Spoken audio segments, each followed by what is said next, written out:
عارف هديك السنة بال 2024 مثل هالوقت عملت معك انترفيو إذا بتتذكر، اه ووقتها سألتك سؤال، قلت لك إنه ليش بعد ما عملت حفلة؟ تخيل، من سنة مثل هالوقت، أوكي؟ وقلت لي بدي فرجيك شو قلت لي، بدي سامعك شو قلت لي، يلا. أوكي؟ عشان تتذكر الحكي مزبوط.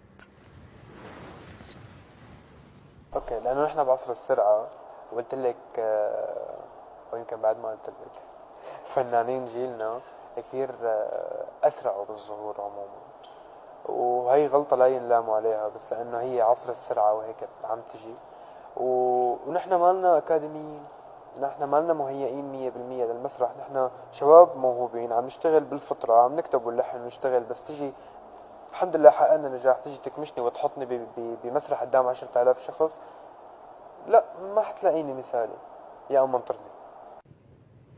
أوكي، وبعدين قلت لي إنه أعلنت عن أول حفلة، تخيل. واليوم بنفس الوقت عم بعمل معك مقابلة، وهيديك السنة خلينا نتذكر سوا شو صار. عملت تور بأمريكا، عملت تور بيوروب، بالعالم العربي، كندا. كندا. يعني عم نحكي عن بسنة بالوقت اللي أنا من سنة عم أقول لك إنه أنا غير أكاديمي وما عندي خبرة، هيأت نفسي لأنا اليوم بعد 12 شهر